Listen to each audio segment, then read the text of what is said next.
Ooh, that was risky by me. On me. Yeah, you fucked me up. I'm letting. You got him? Yes. Let's go, guys. Finish. Let's go. Good job. Good shit. Good job, guys. I'm still like fucking dying. Alright, does hold on. Let's see. I don't know what I took. I think it's in the air though. You took Viagra.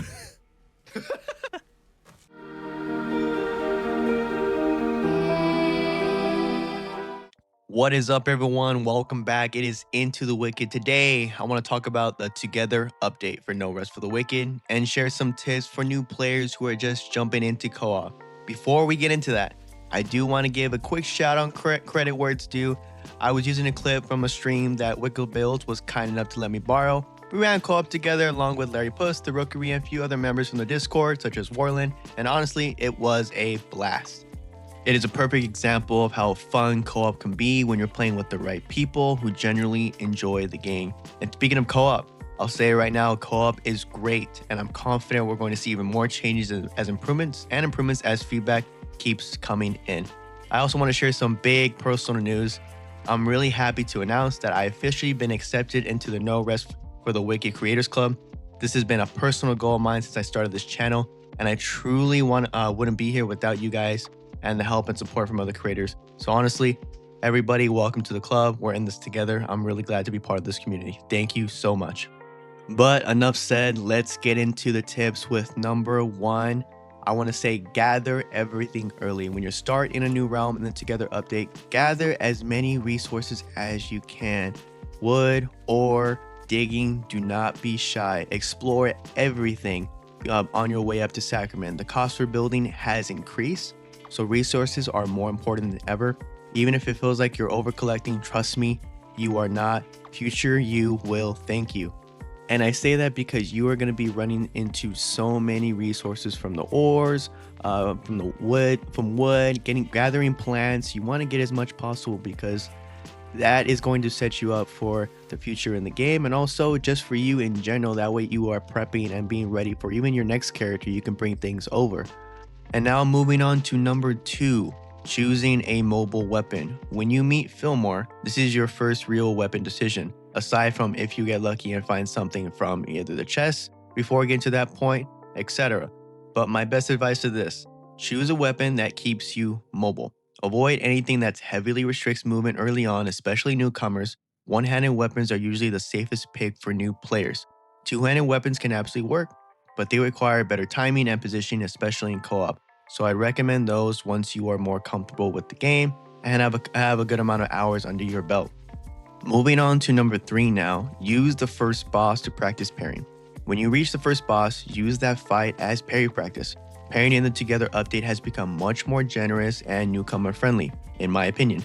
I know parrying sounds intimidating at first, and believe me, I didn't start until my third playthrough, my third character, and if I were to tell past me, I would tell him to suck it up and accept that dying is part of the game, because it is, guys. It's a learning process, and once I started to realize how to parry, the game got a lot easier and it got a lot slower, and I was able to now plan attacks and start to win in a lot of combat situations, and that's something I highly recommend with you guys. But anyways, getting back to Warwick, which is the first boss of the game, his attacks are clearly telegraphed, the timing windows are forgiving, and there's very little punishment for trying. It's one of the best low pressure ways to improve quickly. And moving on to number four, this is when you reach Sacrament. Take your time in Sacrament. Once you get to Sacrament, slow things down a bit. Spend time running the bounties, leveling up the vendors, most importantly, stocking up before moving on. You don't need to rush straight to the Nimbus Pass or anything of that sort. Putting time in Sacrament makes the rest of the game significantly smoother. Get acquainted, know your surroundings, and go from there. Also, building off that tip, speaking of surroundings, the vendors. I highly would suggest that you guys put as much materials, etc. into Fillmore. Definitely Eleanor. I would also say Whitaker, and then also I would highly invest in upgrading that scribe table as well. But we'll get into that tip later. Again, it would be Eleanor, Fillmore the Smithy, and Whitaker for sure, and then lastly, the Greenwich. Okay, so now circling back to the scribe table, this is tip number 5. This is one of the most important tips for new players. Spend time collecting research papers for the scribe table.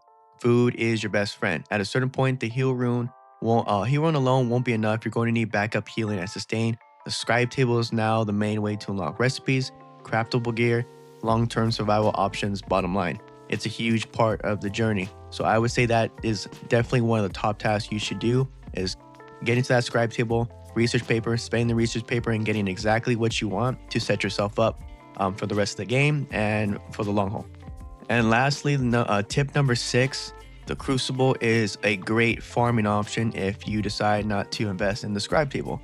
If crafting gear isn't really your thing, that's totally fine. The Crucible has now been updated and now drops gear, accessories, provides solid materials. It's a great place to farm efficiently, hone your combat skills, and learn enemy patterns.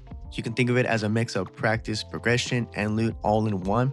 I highly suggest this as well. If you're not a fan of really spending the research paper and you want to save it, go ahead, hop in the Crucible. It's a learning experience. You're gonna figure out some holes. You're gonna figure out how to master move sets, enemy move sets, and that's something I definitely would highly suggest to do. It's like a training ground. It's basically like your gym, and so I definitely would get in there. And now it rewards you with opportunity to get gear. That's definitely something I would put on your list.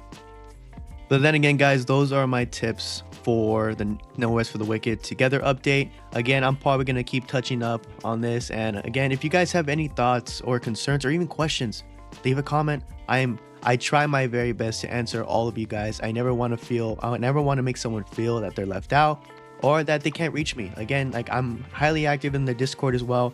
Feel free to send me a message or leave a at me at me in the Discord chat, and honestly I will do my best to get back to you. But yeah, guys, co-op in No Rest for the Wicked is in a really solid spot right now. I like it a lot. I'm excited to see how it continues to evolve as feedback rolls in. If you're new, welcome. If you've been here, thank you. I do want to say thank you again, guys. We did it. We're in the Creators Club. I couldn't have done it without you guys. I'm glad we're all able to spend this accomplishment together as a whole, for sure.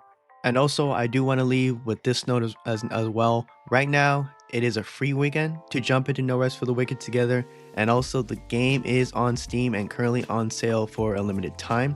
So if you've been on the fence about picking this game up and watching my videos, I genuinely recommend jumping in now.